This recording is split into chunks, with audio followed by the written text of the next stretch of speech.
Good morning, everyone. This is Laurie Schaller from National Disability Institute. Thank you so much to Disability Rights New Jersey for helping us to put on this presentation today. I've allowed enough time for questions and answers at the end of this session. If questions come to mind during the session, you're welcome to put those into the chat box and I will answer as those questions come up. So today's presentation is on assistive technology, and we understand that in many cases assistive technology can be very expensive, contributing to the average household's increased costs associated with living with a disability by 28%. So today we'll talk about ABLE accounts and the alternative financing programs that are available in about 48 states across the United States, and the Social Security Administration work supports that can help people to purchase assistive technology while reducing their costs. And these options help families to save more money, pursue their education, their employment, and develop positive credit histories that can lead to career development, for example. So National Disability Institute is based out of Washington, D.C., and we envision a society in which people with disabilities have the same opportunities to achieve financial stability and independence as people who do not have a disability. Our mission: we collaborate and innovate to build a better financial future for people with disabilities and their families. So we truly invite everyone on this presentation and community providers across the United States to reach out to us so we can work together towards our areas of focus, which include financial wellness, employment, capacity building, and we provide resources in the format of webinars, podcasts, reports, and tools as well. So NDI is the parent organization of the ABLE National Resource Center. I work on that project as well. And the ABLE NRC is the leading comprehensive source of objective, independent information about the federal and state-related ABLE programs that are available across the United States.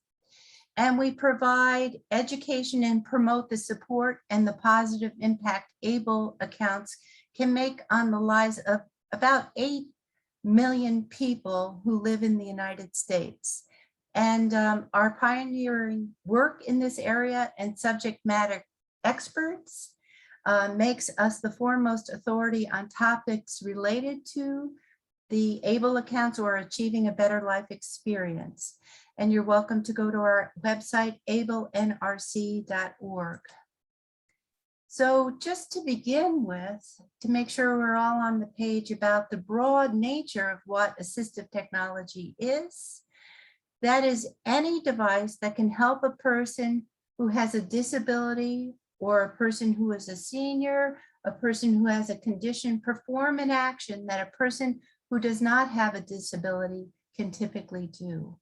And AT ranges from communication devices, hearing and vision aids, smart home systems, stair climbers, standing wheelchairs, home or vehicle modifications, adaptive recreation equipment, business equipment, and items that help towards accessibility and accommodation, and generally improves the quality of lives for individuals who need the assistive technology.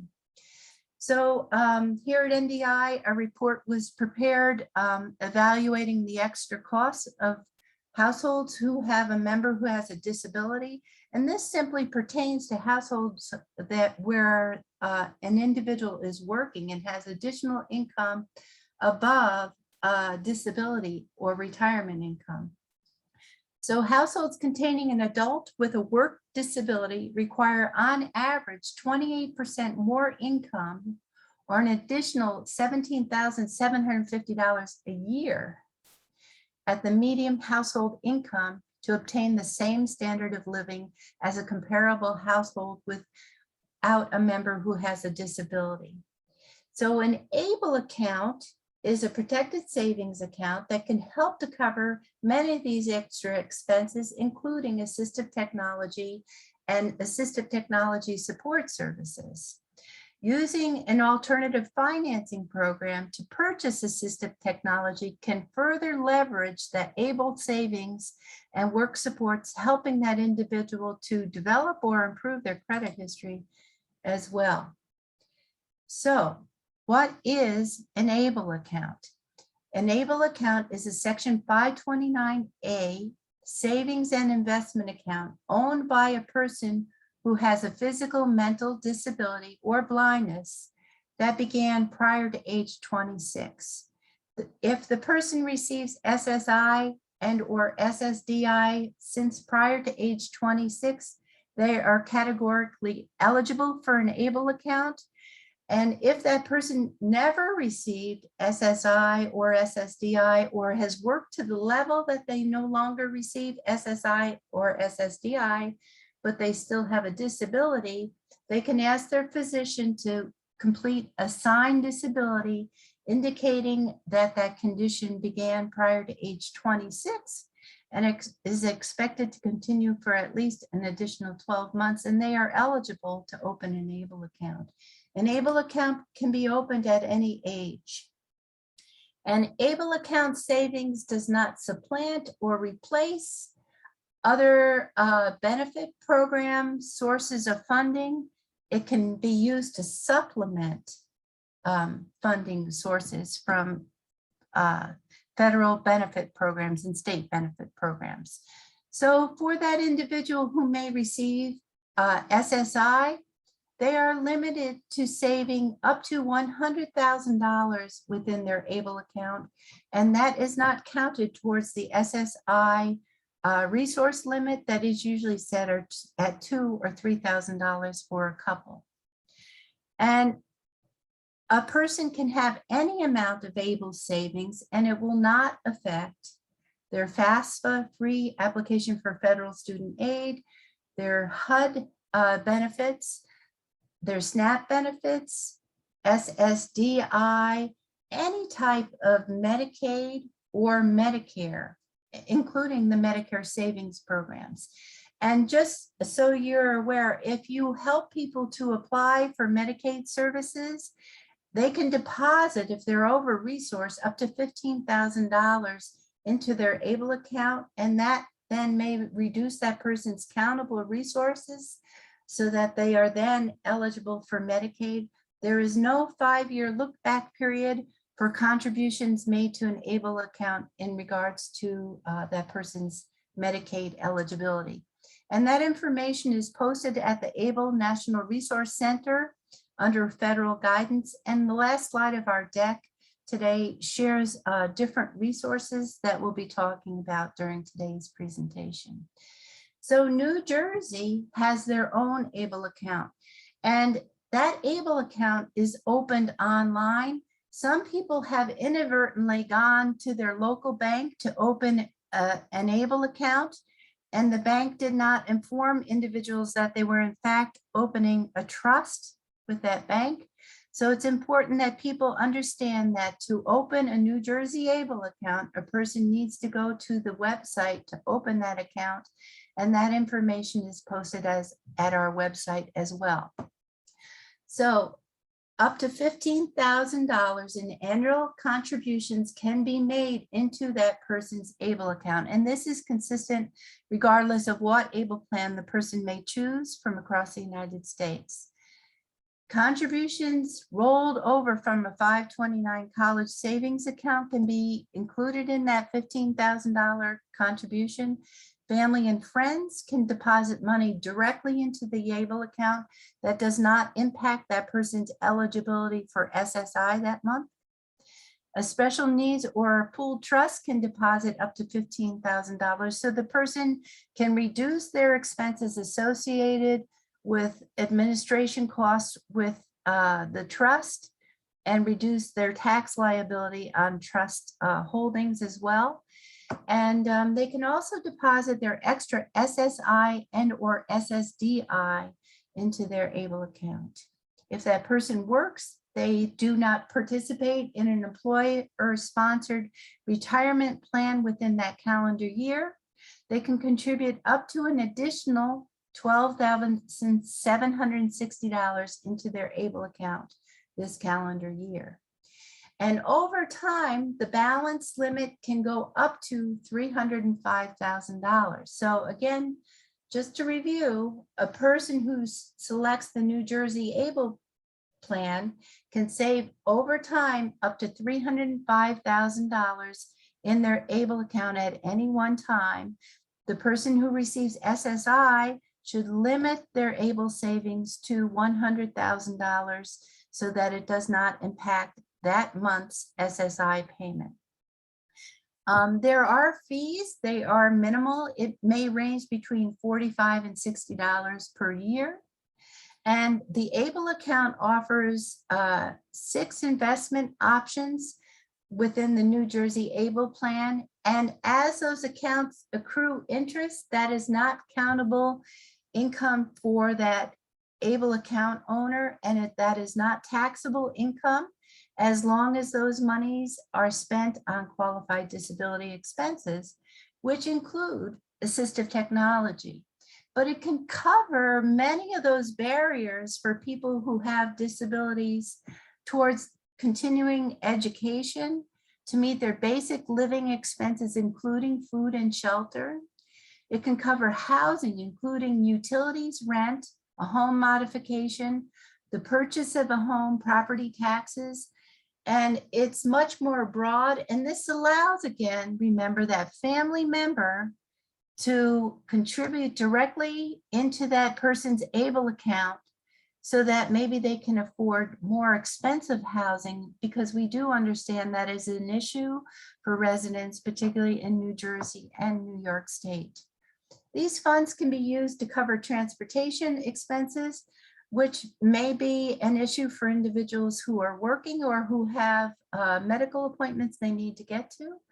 And then ABLE savings can be used to cover employment training and support, personal support services and respite care, healthcare expenses. So like if their medical insurance will not pay for something, the person can purchase that service directly.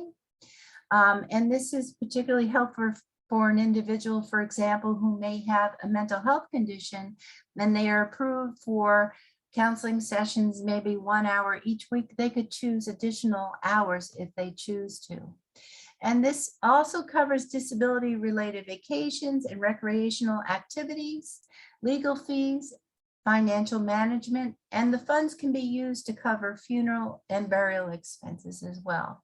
So there is a link at the ABLE National Resource Center that takes people directly to the ABLE plan so that they can compare ABLE plans and decide which ABLE plan best meets their needs. So, alternative financing programs. I just want to look and see, I don't see any questions in chat. So, okay, I'll continue to move forward. There are more than 40 alternative finance programs available across the United States.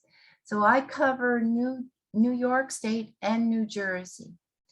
And people often find gaps in funding when they need assistive technology, and they're surprised that like their medical insurance wouldn't purchase something like a hearing aid or provide that stair glider in their home.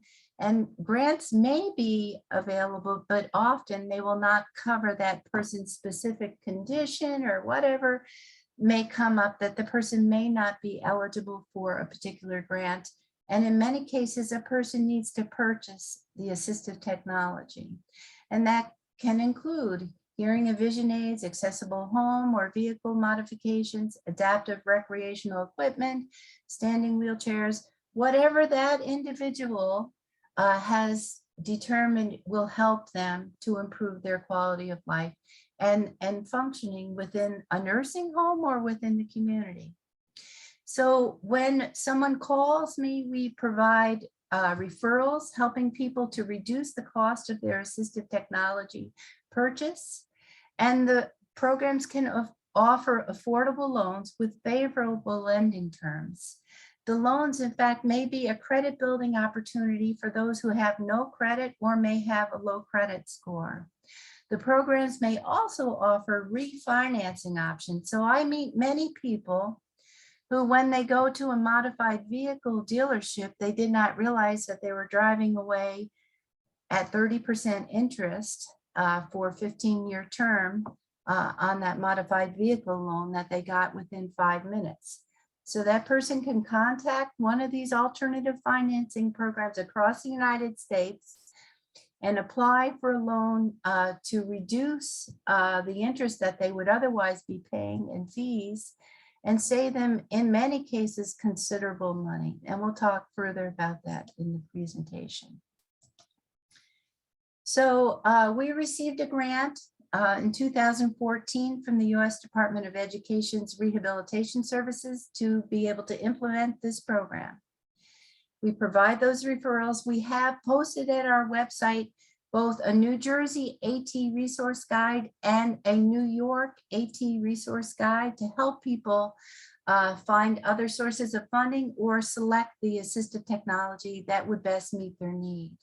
We provide an AT spending plan development webinar, and we see that many people are viewing that to learn how to save money within their households, to afford their assistive technology and gain control of their credit and improve their credit by preparing a spending plan. So this is great. I'm glad people are being referred to that webinar. Our webinars also include vision devices.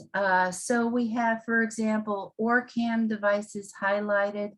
We know that those devices can help people, students who have, for example, dyslexia. So we had one loan applicant apply for a loan for their son who attended middle school, and that OrCam device helped them to be able to read their materials and reduce the amount of time that they spend doing homework, because they're able to more easily read. We have provided loans working with a catastrophic illness fund in New Jersey for modified vehicles. And in many cases, after 6 months, the person's loan is reimbursed by the Catastrophic Illness and Children's Relief Fund. But our program can offer loans in the range of $500 to $30,000. For residents of New Jersey, the interest rate is only 4%.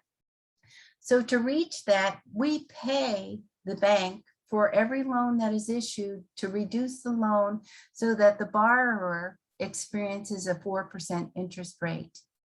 And then we also guarantee these loans so that the banks were willing to issue loans for assistive technology. So if you can imagine, you know, a modified vehicle may cost $30,000, even though it's used. And the banks, in many cases, are reluctant to issue a loan without our program guaranteeing the loan, because the vehicle may, in fact, not be worth $30,000 other than the assistive technology that was added to that vehicle. And our program, we're happy to report that we still have a 100% repayment rate to date. So we thank you for all the referrals to our program.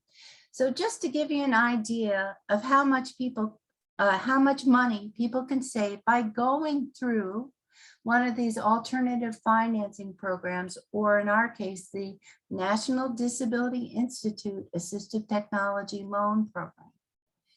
So let's say a person wants to purchase assistive technology that costs $10,000, and they can afford the payments over a 5-year term period. So if the person goes to the AT vendor, in many cases, we see that interest rates start at 16% interest, but like I said, they go up to 30%. The monthly payment would be about $243. Overall, the person would pay close to $14,600. If the person uses their credit card, that would be probably 24% interest or higher. The payment, therefore, each month would be more, and the person would pay out of pocket a total of $17,000 if they paid their credit card back over 5 years. And then if the person instead comes to the NDI AT loan program, got a $10,000 loan, At 4% interest, their monthly payment is only $184. So they would have saved at least $3,550 by working with us.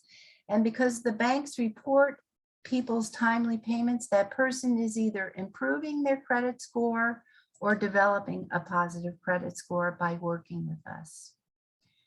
So there are other alternatives, of course, for purchasing assistive technology. So best practices around that is to ask the school district if they would purchase assistive technology that would be used there at the school and maybe could be brought home and used at home as well. But we understand that many times that is prohibited.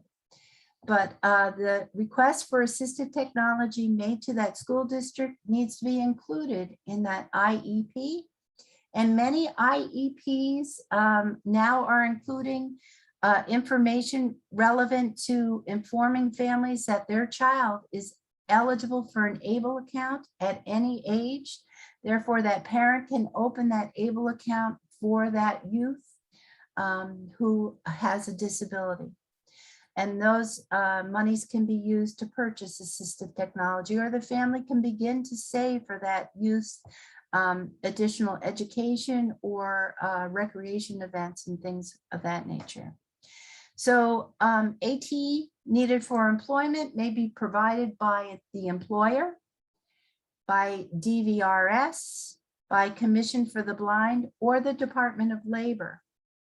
And then the Social Security Administration, for those who receive SSI and or SSDI, they offer work supports such as blind work expenses, impairment related work expenses, subsidies, and the plan for achieving self-support called a PASS plan that can also help a person retain their benefits longer while working and purchasing assistive technology. So we provide a link here about the SSA Work Supports, and a person is invited to research the availability of grants specific to their disability. So I got a call from someone outside of New Jersey. They needed a scooter, and they had a condition MS, and they were referred to the MS Foundation, and the MS Foundation provided that scooter that they needed, for example, to meet their needs. Many times a medical insurance may pay for items that are medically necessary. The Medicaid waiver may purchase the AT portion. So when it comes to a modified vehicle, often, for example, DVRS or Access VR or a Medicaid waiver program will not pay for the purchase of the vehicle portion, the chassis of the vehicle. They will cover the cost of the assistive technology that is added or included within the modified vehicle purchase. So we can step in and provide the loan for the actual vehicle purchase. And use of the AFP loan as an affordable alternative to AT vendor financing terms. We could save that person a lot more money and time if they apply for the loan with us first, rather than needing to refinance that unaffordable loan for them in the future. So many people who have a disability receive SSI and or SSDI, and they are eligible for the SSA Work Supports that help the person to work, retain benefits, including healthcare benefits, for a period of time. And sometimes that period of time is indefinitely, depending upon how much money that person earns each month. And that helps the person to save money and acquire resources that support their continued education and employment. So an SSI or SSDI beneficiary who works will have more money when working and may receive retirement benefits in the future based upon their work history. So many people, for example, who now receive SSI are not aware that in retirement, they will most likely receive SSI and still be limited to how much they can have in terms of countable resources. So by working, a person can free themselves from that. And in many cases, SNAP, HUD, Section 8 also offer work supports that can help people to move forward towards employment. So in preparation for work, a person is urged to seek integrated competitive employment within their community. The Department of Labor and employment networks are situated to help people who receive disability benefits or who have a disability to find living wage jobs within their community, provide opportunities for apprenticeships, work training, and or work supports, and local schools. They work with them. The Department of Labor and Division of Vocational Rehabilitation Services is also situated to help people who have disabilities find competitive employment within the community. You want to inform family, friends, teachers, case manager, the circle of support, an integrated resource team of the person's employment and financial goals. So to include that financial goals within employment goals, so the person can move forward securing their financial stability towards their employment. And when SSI and or SSDI beneficiaries are ready to work, they can order a free BPQY from their local Social Security Administration, and that can speed up the process of the person receiving benefits advisement, which is provided free of charge within their community. So either the person can ask DVRS to provide that service for them through one of their contract service providers, or the person can find that through an employment network and be provided benefits advisements. Or they can go to choosework.ssa.gov to find their local WIPA, their work incentive coordinator, or their CWIC, Community Work Incentive Coordinator. And people who are age 18 to 64 who receive SSI and or SSDI are eligible for employment network services, and that you can find your local employment network again at choosework.ssa.gov. This is an example of all the work supports for a person who receives SSI. Basically, that reduces the person's countable income and encourages them to work at greater levels so that they can retain their eligibility for SSI and eventually become eligible for SSDI in the future. This is an example of the SSDI work supports, and SSDI does not have a resource limit. So for a period of time, a person may receive both SSI and SSDI and medical coverage based upon that benefit. So an impairment related work expense occurs, and a person who receives SSI and or SSDI is eligible for this. When they pay for out-of-pocket expenses related to their disability condition so that they can work. And examples of this include transportation, medication, job coaching services, personal assistance services, and assistive technology. So for example, if VR says, gee, after 3 months, we're not going to be able to provide a job coach, a person could pay out of pocket for job coaching services. So again, like I said, these services and this work support is available to a person who receives SSI. The person who receives SSDI can make use of this work support after they've completed their first 9 trial work period months. And so that benefits advisor can help that person to understand that. Now, a person who attends school regularly and who is under age 22 and receives SSI, this is like my favorite work support, because that person can work, earn up to $1,930 in a month's time, or up to $7,770 in a year's time, and that will not reduce their SSI. And in many cases, people don't know that they should tell Social Security Administration that they're working while they receive their SSI and make use of this work support. And that you can see If that person has an extra $7,770 from their working, they can save that within their ABLE account or save it to purchase a car to be able to get to their job, whatever. But by that person working and earning each calendar year $1,470, they can earn up to 4 quarters of coverage towards their SSDI benefit on their own work history by their employment. This is huge.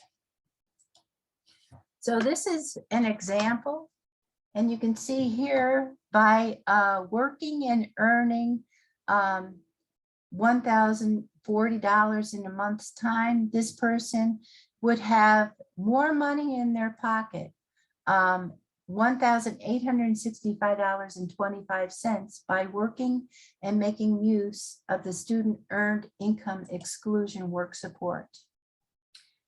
Okay, and the person continues eligibility for their Medicaid by working. The PASS plan, when the person pays out of pocket or says that they want to save monies for an expense related to their education towards a future employment or towards employment, let's say purchase of a vehicle so they can get themselves to their job, that income is set aside and the person can receive more SSI. In many cases, keep all of their SSDI benefit and their earnings so that they can afford to pay for that expense directly. So here's an example of a past success story. A college student wants to start their own business upon graduating from college. And DVRS will pay for college expenses, but they cannot pay for perhaps a laptop or apps for it, a personal assistant, accessible office space, or lease expenses for the office space. So that person, that SSI, SSDI beneficiary, can use a PASS plan to save money towards most of these expenses while retaining the SSI, SSDI, and part-time earnings. The ABLE account can be used to pay for the office lease when needed in the future, but perhaps some of these expenses too, DVRS will be able to pay.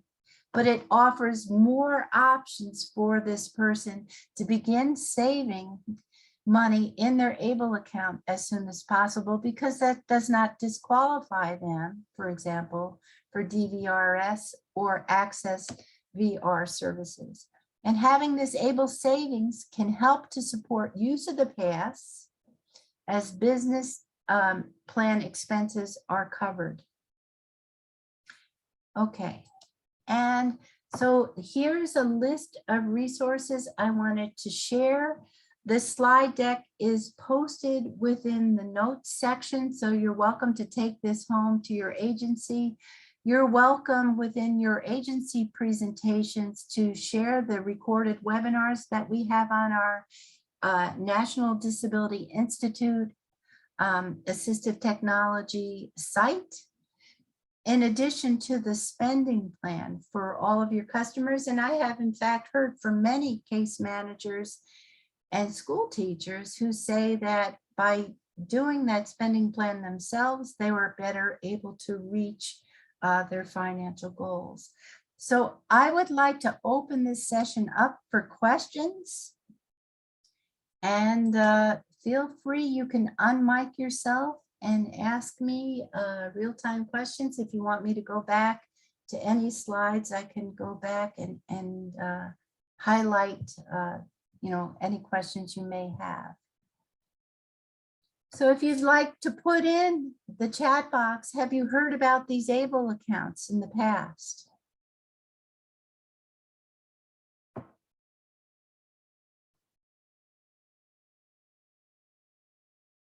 And the chat is available at the bottom of your screen.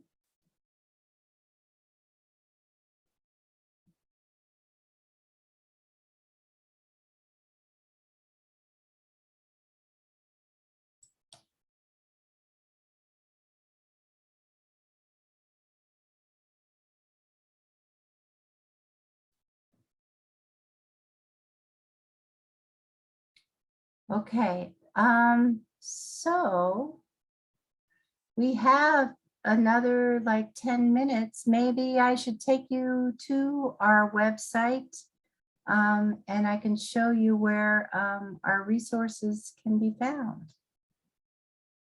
But again, your questions are welcome.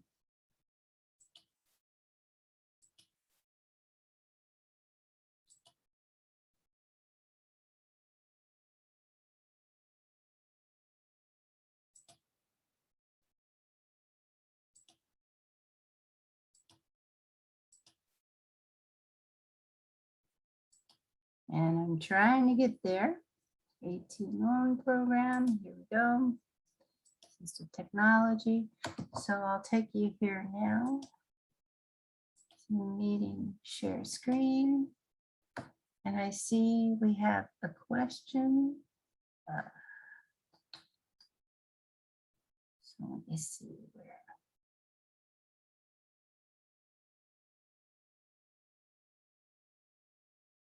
Oh, here we go. Okay. Share. And the question is, a free BPQY available from Social Security once a client is ready for work. What is this? This is a benefits planning query. It's almost like ordering your own credit report, but this report covers specifically when the person was eligible for the type of disability benefit that they receive. It includes information about what work supports the Social Security Administration is aware that the person has used to date. And this helps that benefits planner to either inform that beneficiary that they need to report past earnings that Social Security was not aware of, and informs the person of what work supports they've used, and therefore what specific work supports that individual is eligible for.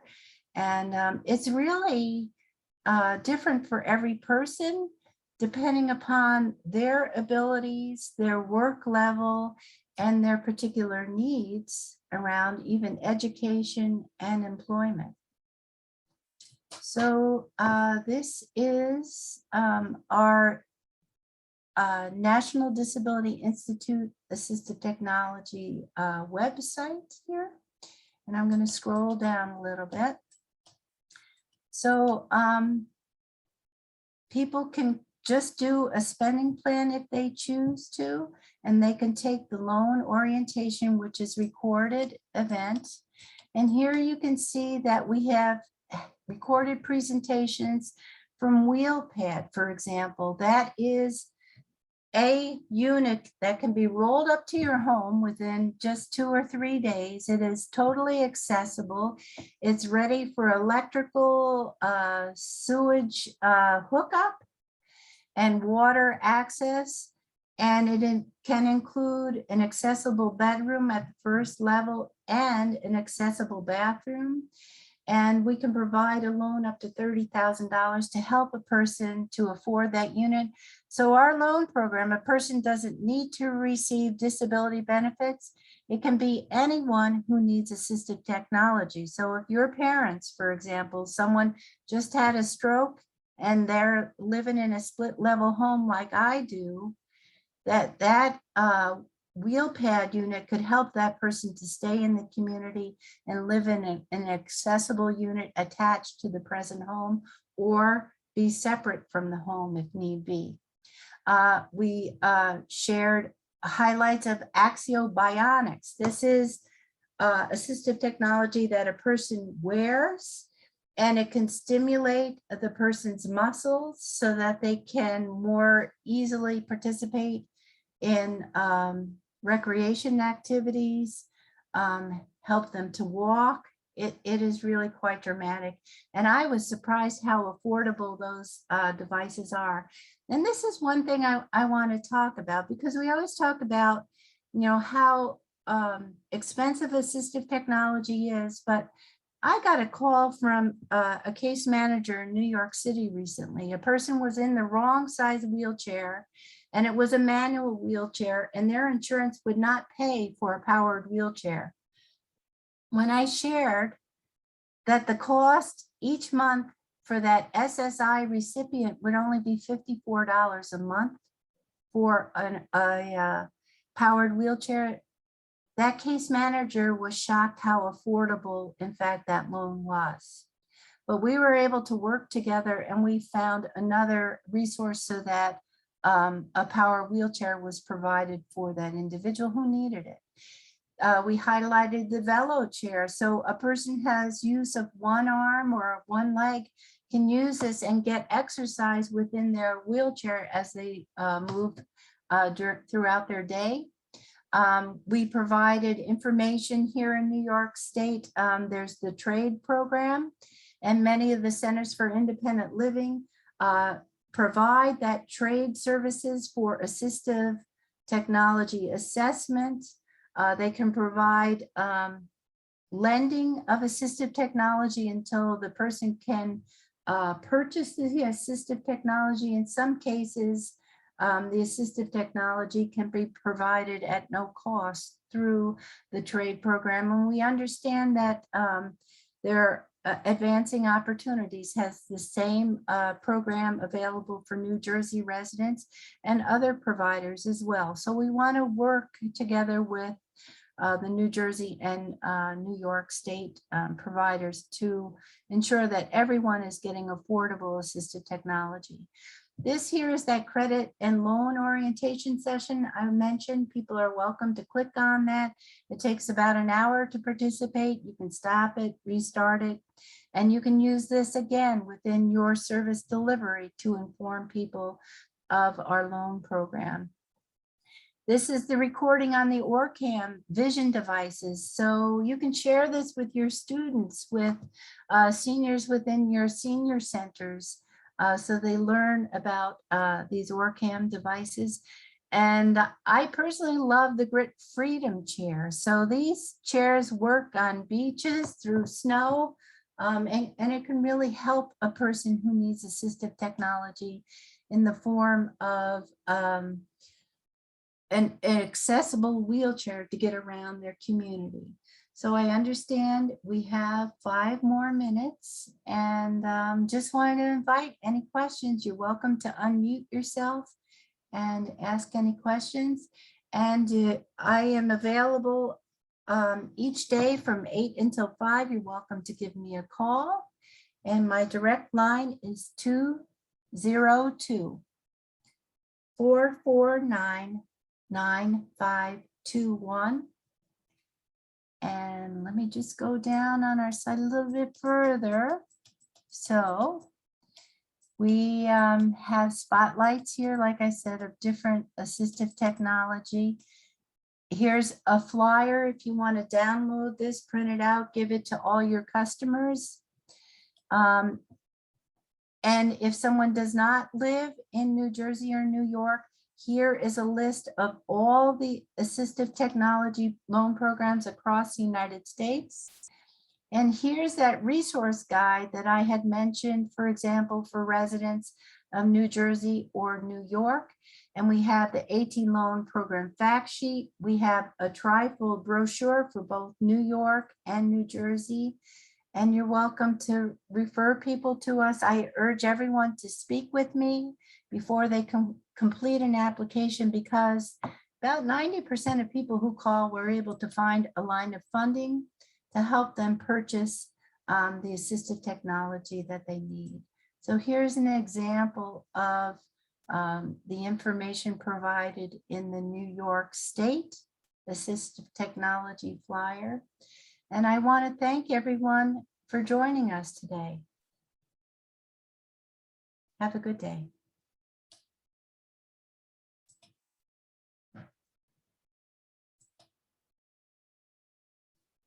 Thank you, everyone. Have a great day.